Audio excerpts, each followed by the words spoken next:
Good morning.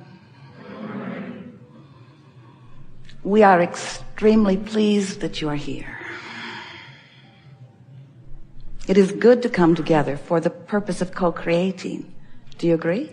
Yes. You are knowing what you're wanting? Yes. An expanding thing, yes. You are enjoying your part in the expansion of all that is. You get the important part that you play. But here you are, leading edge creators out here sifting and sorting. How are you doing with that? Well, it's not difficult to define what you want when you are surrounded by opportunities to discover it. Isn't that right? And can't you often feel desire being born within you? Isn't that a fresh, good feeling? It's life. It's fulfillment of your reason for being. It's the best feeling there is, really, when a new desire or idea hatches. So we're going to talk today about what that really is. In other words, how is it that life causes you to focus? Best word ever. Focus. Focus. You can't help but do that, can you? You are always focused upon something. Often not what your parents think you should be focused upon. But there is always focus going on, isn't there? And as that focus occurs, there's a accompanying focus that's happening in the same moment, because you know you're never out here by yourself. You are an extension of so much more, and that so much more is always focused with you. Always focused with you in this moment, and this one, and this one, and this one. So as these two perspectives, two? I thought it was just me. Well, it is you. It is you and all that you are. It's you in your physical form, focusing, listening here, having the conversation that you're having, doing whatever it is that you're doing. Certainly it is you, but there's another part of you that is focusing too. And when you are really blended with that other part of you, that larger part of you, that soul source, God force part of you, you feel the empowerment of that. You feel clarity. You feel certainty. You feel confidence and sure. You feel eagerness and passion. You're frisky. But if you are focused with a differing opinion in any moment in time than the source within you is holding about what you're focused upon, now that's the interesting thing, isn't it? It's about what you're focused upon. Your source within you has a perspective. Opinion may not be your favorite word, but it is a perspective, a knowingness, an understanding, an opinion. So when you're having a conversation, from whatever perspective you're having it, you might be not confident, you might be unsure of yourself, you might be being critical in the moment, you might be seeing lack of some kind. But the source within you is having an accompanying opinion in that same moment, and you can feel how in alignment you are with the opinion of source or not. Your emotions tell you that. If you feel love, you're right in sync. If you feel anger, you're not. Or fear, you're not. So Abraham, are you saying that no matter what, source always feels confidence? Yeah. Not just confidence in general, specific confidence about where you stand right here, right now. Are you saying that source always feels love? Do you know who I'm talking to right now or about? Can't be right, Abraham. Can't be right. I saw a CNN poll and I'm pretty sure. Nobody likes that guy.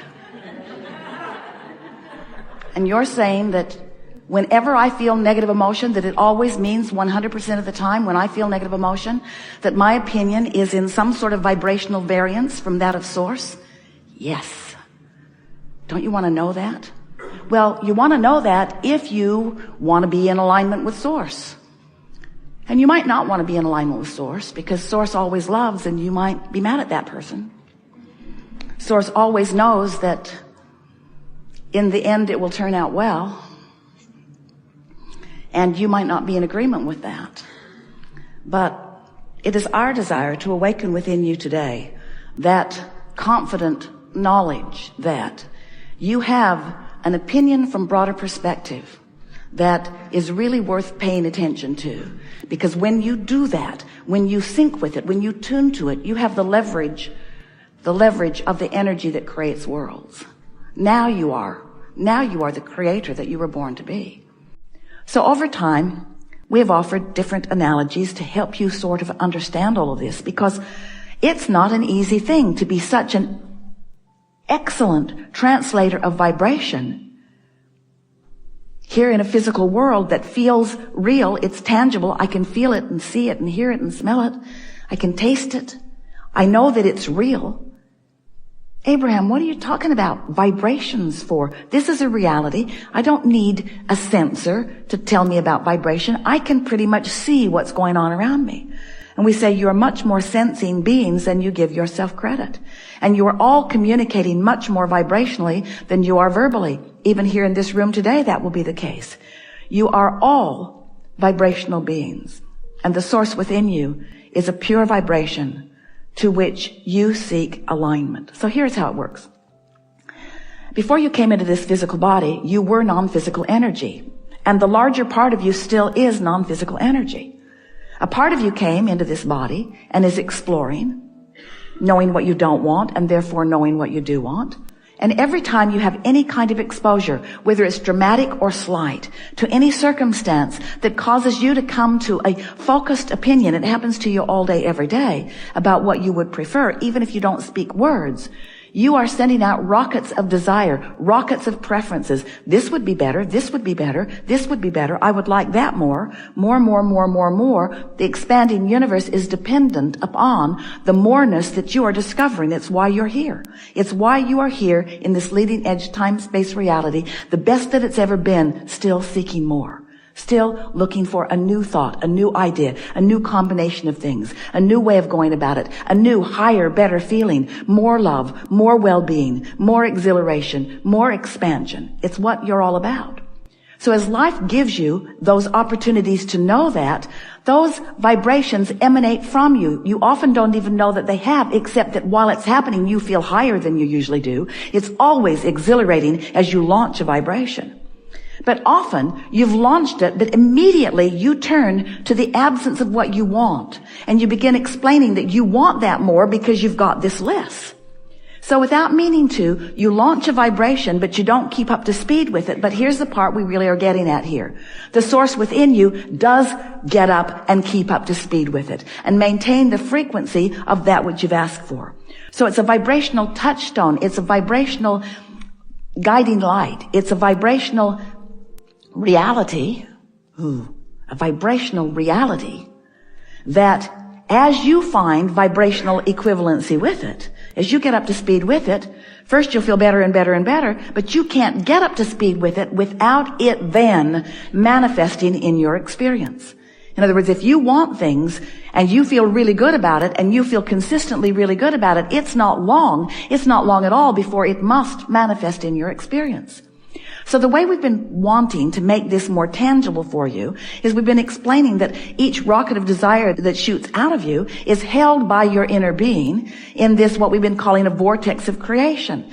And some people, it's hard for them to get their thoughts around something that they can't see.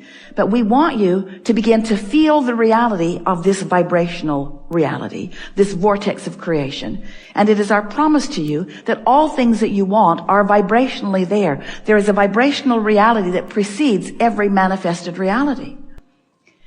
So then we want you to understand that once it is launched, and it is all day, every day, you've got a vortex that as you allow it to fill in manifestation, in actualization, in realization, as you let these things that are vibrational be then translated into your experience in what you would call my real life reality. So what is the process that allows those things that are just ideas, just wanted ideas, what brings them into manifestation? Well, what brings them there is you must prepare your vibrational vicinity, which means you and what you're thinking about, what you're talking about, how you're feeling. You've got to prepare the vicinity so that it matches what's going on in the vortex. For a while we said, you got to get in the vortex. You got to get in the vortex. You just got to bring yourself up to speed and the vortex will bring you in. And that is really the way that it is. But it might be easier for you to understand that the preparation is yours to make. In other words, you got to chill out. You got to stop beating the drum of what's missing, or it will continue to be missing. Because the whole time you're beating the drum of, I don't have enough money, or my lover hasn't come yet, or I don't have this, or this opportunity isn't presenting itself to me. I feel that I'm on the verge, but it doesn't quite ever come home to me. As long as you're beating the drum like that, you're holding yourself in vibrational opposition to the very things that you're asking for. So you and what you want are not showing up at the same place at the same time. So we want to call your attention to your point of attraction. We could even say to your point of allowance. And we want to pose the question to you. We've not stated it to you before in this way. What do I need to do standing in my physical body to allow all of this vibrational reality that apparently, Abraham says, I've been creating for a long time? It's where all the things I want exist. What do I have to do so that those wanted things can come to me in tangible, manifested form? I appreciate, Abraham, you're telling me that they're there. But until I can see them and hear them and smell them and taste them and touch them, I'm not that excited about them. So what do I have to do so that I get the reality that I'm seeking? And we say, you have to prepare yourself vibrationally. You have to stop feeling the absence of it more than the presence of it, or the presence of it can't come. You have to find a way to stop beating the drum of the absence of it, which in simple terms means you got to stop being so specific about what isn't coming and more general about why you want it. And if you'll train yourself into that less specific opposing vibration, then it will come. Does that make sense to you? People who are watching me are watching in amazement. Who are you? They say. How is it that you barely express your desire for something and someone walks up with you to a very clear-cut path for the receiving of it? And you say, I am the keeper of my promise to the source within me. I said, I'll go forth and sift and sort, and I will carve out lanes of expansion for all of us.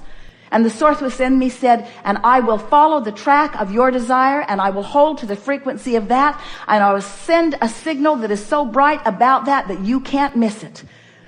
Because you will always feel emotion around something that matters to you. The guidance will always be there. Strong emotion indicates it really matters. Strong negative emotion means I'm off the track. Strong positive emotion means I'm on the track. We think your guidance system is perfect, and we think you have been playing it out in a perfect way. We think that the world that is before you is a very bright world. We think the world that is here right now is just exactly right. We think that you are the creator of your own experience, and we think that right now, this very moment, you know that in a more vivid way than you've ever known it before. The second thing that we think that you've gathered from this is that, at least it's what we would have wanted to take away from it if we were standing in your physical shoes. Contrast, every bit of it is a good thing. And when I stand in a place that didn't turn out the way I thought it was going to, or even I thought maybe it should have, that rather than beating up on myself about the incompletion of this desire, instead, I'm going to take this contrast as the exact thing that it is, more information for meaningful expansion, because it means there's something in my vortex that this new contrast is going to help me to sort out. You're the creator of your experience. You are not a regurgitator. You're not a puppet on a string. You are the creator of your experience. Do you get that? And don't you want the information with which to create? And don't you like the support that we all provide once you've carved it out? Don't you really like it that there's someone that says, Well, you've forgotten, but you really, really want this. And you've forgotten this, but you really, really want this too. And you might have forgotten about that, but in the 3rd grade, you decided that you really, really wanted that. And you really, really want this, and you want this, and you want this, and you want this, and it's all here. And it all is in harmony with itself. In other words, there's nothing that's in your vortex that's out of character or out of vibrational alignment with everything.